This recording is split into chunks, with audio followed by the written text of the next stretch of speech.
Alors, deux mots sur l'instance. L'instance nationale de lutte contre la corruption est l'héritière de la commission de feu Abdel Fattah Amr. Cette commission qui a vu le jour le 18 février 2011. C'est la première mise en place véritable de la Convention internationale de lutte contre la corruption qui a été promulguée par les Nations Unies et les États membres en 2003, en octobre 2003, si ma mémoire est bonne, et ratifiée par la Tunisie en 2008. Donc l'instance nationale de lutte contre la corruption qui a vu le jour par le décret du 14 novembre 2011 donc, est la première manifestation de cette convention internationale qui stipule dans son article 6 que les États membres qui ont ratifié cette convention ont l'obligation juridique de mettre en place des instances indépendantes et leur permettre les moyens matériels et humains de mener à bon port leur mission. Donc l'instance est mise en place dans une période transitoire. Moi, j'aimerais ouvrir juste une petite parenthèse pour dire que, pour ma part et plusieurs autres confrères et juristes, j'ai une affection particulière pour les lois et les décrets, surtout, qui ont été promulgués en 2011. Et d'ailleurs, c'est pratiquement le seul recueil de lois que je ne suis pas prêt à prêter de ma bibliothèque, parce que je trouve qu'avec l'élan révolutionnaire qui a accompagné la promulgation de ces textes, on a quand même un b.a.-ba, un minimum, un standard de textes qui sont pour la plupart respectueux des normes internationales, que ce soit au niveau de la liberté de la presse, que ce soit au niveau de la constitution des associations et des partis politiques, ou pour la lutte contre la corruption. Alors, pour cette question d'indépendance, évidemment, l'indépendance, comme je venais de le dire, c'est un engagement juridique que l'État tunisien a pris. Et cet engagement juridique qui a été pour une première fois caractérisé par cette signature et cette ratification de la Convention internationale a été bien précisé au niveau de la Constitution qui, comme tout le monde le sait, met en place ou s'engage à mettre en place une instance constitutionnelle de lutte contre la corruption. Alors, indépendance par rapport à qui? J'ai tendance à dire par rapport au pouvoir exécutif, pour être direct et bref. Parce que nous avons déjà publié notre rapport semestriel. On est en train de préparer notre rapport annuel. Et à pas photo, c'est la définition même de la corruption. Parce que la corruption, c'est quoi? C'est l'usage d'un pouvoir pour acquérir un avantage illicite, direct ou indirect.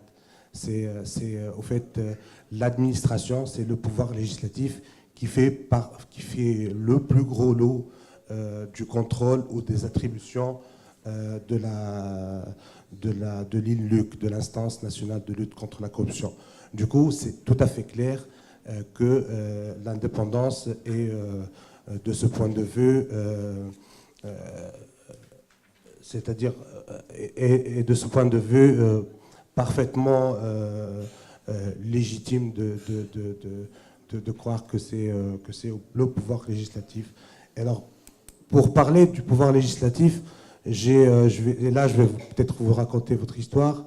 Pas plus tard que la semaine dernière, nous étions avec... il y en a ceux qui ont été présents, qui sont dans la salle, M. Gadès aussi, le ministre de la relation entre les instances et la société civile avaient pris la parole pour dire que il est normal, et je cite, il est normal que le pouvoir législatif essaie de s'accaparer le plus gros lot et essaie de marquer son territoire. C'est le mot qu'il a dit. Et donc, il y a ce bras de fer qui s'installe systématiquement et normalement entre les instances qui voudront avoir le plus possible d'indépendance et le pouvoir législatif qui n'a pas envie de lâcher du lest pour leur permettre cette indépendance. Et pour moi, c'est une question cruciale.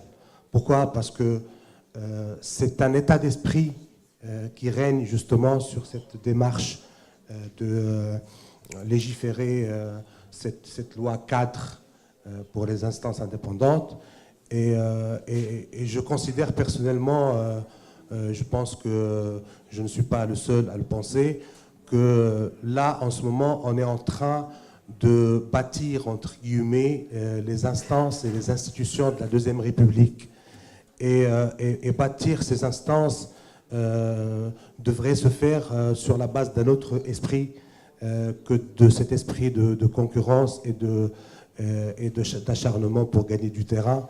Je pense que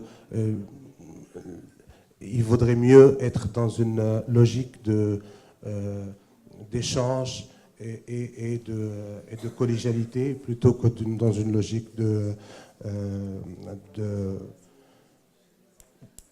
bras de fer. Voilà. Alors, deux dernières remarques. La première concerne la composition, ou la composition, disons, des membres de l'instance prévue, de l'instance de lutte contre la corruption, l'instance institutionnelle qui devrait voir le jour dans les mois à venir.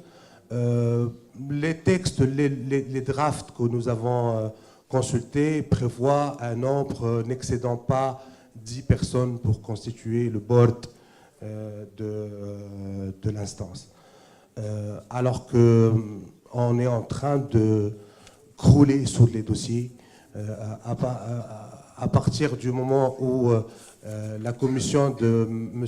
Fatih Hamour avait pris en charge des dossiers de corruption.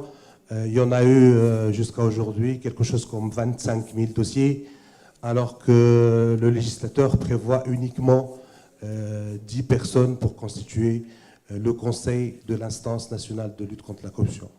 Alors moi je me dis, pourquoi on indexe, lorsqu'il s'agit de pharmaciens ou de dentistes ou de membres du Parlement, on indexe sur le nombre d'habitants dans une circonscription X, et qu'on n'indexe pas, qu'on n'essaie pas de profiter des chiffres qu'on a, des statistiques qu'on a, et de l'expérience, même si c'est une expérience transitoire de cette instance de lutte contre la corruption, pour déterminer un nombre logique. Pourquoi pas 50, pourquoi pas 100, pourquoi pas 5 seulement?